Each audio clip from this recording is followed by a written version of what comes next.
Welcome back to another episode of Organizing Tune-Ups with your host, Jessica Littman, the Organized Mama, where we are breaking down big organizing concepts into small, bite-sized chunks you can do in your home every day for 5 to 15 minutes.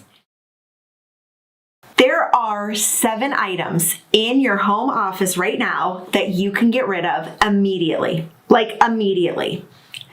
And we are going to go through all 7 of those items right now. Are you ready? Okay, let's buckle up.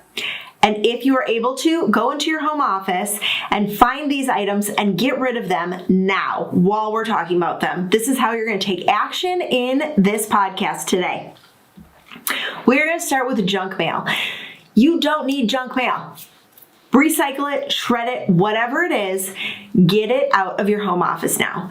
This is probably the number one thing of piles I see from my virtual clients, from my followers, is junk mail. What do you do with junk mail? Well, what if I need it? What if? No what ifs. Look through it. If you see a coupon, pull out the coupon. The rest goes in the recycling or the trash, depending on how your junk mail looks. If it's like too glossy, you can't recycle it. But again, you have to check how your recycling near you. So get rid of junk mail. That is the easiest one that you can get rid of right now. So I'm going to give you a second. Okay, your junk mail's gone. All right. The second thing is anything broken. Like, why are you holding on to something that's broken? Are you going to get it fixed? If you're going to get it fixed, put it in your car right now so that it goes to get fixed. Otherwise, throw it away. What is the purpose of holding on to something that's broken if you aren't going to get it fixed and you're not using it? There is nothing. Now, there will be an exception to this if this is a sentimental thing. If this is a sentimental thing, then I would, 1, take it to go get fixed or turn it into something else so that you can actually use it or admire it. Because if it's broken, odds are you're not admiring it. And if it's broken, you're not using it, so then you can get rid of it. Okay? So if you see any of those, either get it fixed or throw it away. Number 3 is documents you can get digitally. My favorite one are manuals. Manuals, you can get them digital. You can put them in your e-reader, and then you can search your e-reader for whatever you're looking for.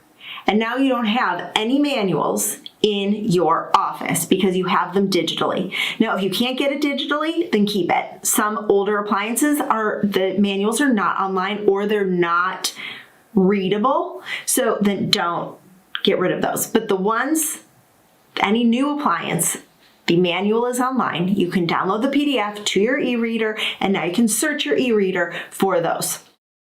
Other things, a lot of medical records now are saved on the medical files of your doctors. So you don't need to hold on to medical records. If you do, it makes it easier to put them in a PDF, save it to your e-reader, and then guess what? If you go to a specialist, you can forward that e-reader book to that doctor, their secretary, receptionist, nurse, whoever needs that document. And there is no scanning or, I forgot, I have to do this later. No, you have it all saved in a digital document. The 4th is cables or cords that you have no idea what they go with. And no, I've had this discussion with my husband many times.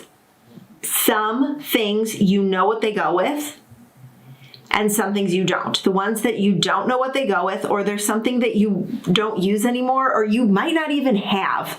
This was a big discussion. Long story short, we had a cord that I was convinced we sold the item, we forgot to sell the cord. Searched all over the house for it, realized, yes, we did sell it because they found the listing from when I sold it. So we were able to get rid of the cord because we no longer had that item. If you don't have the item, why are you holding on to the cord? You don't need it. Get rid of it. If you are unsure, put it in the maybe box. A maybe box is a box of things that you are unsure of if you actually need them.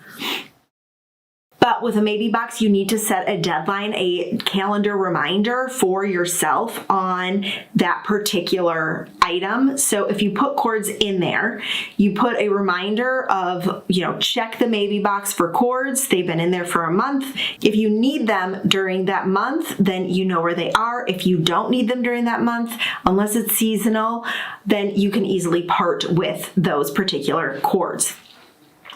Then label all of your cords. Using your label maker, label what that cord goes to. You can also use washi tape, you can use duct tape, you can use any sorts of thing, but just label the cord for what it is, because it'll help you remove any cords that no longer serve you, because now all you have to do is just read the little tag or label that you made, and then boom, now you know, yes or no. The fifth thing, old calendars or planners. I appreciate people that like keeping things to remember what you did, but you don't need to keep every single old planner. You don't need to keep every single old calendar. You can part with those that aren't serving you anymore, that are taking up space, that are causing clutter. You can get rid of those. It is okay. If there's a picture you like, pull the picture out, frame it, actually showcase it. Stop hiding things in your home office. Instead, showcase the stuff you love. Put it on display, admire it, enjoy it now while you can. 6, old magazines, newspapers, all the things that you didn't read but have been sitting there for so long, get rid of them. That also includes old documents from college. If you are 3 years out of college, the documents are probably old. They're expired. They are. I'm sorry. Even a year out of college, with how fast things are changing, you don't need the old documents.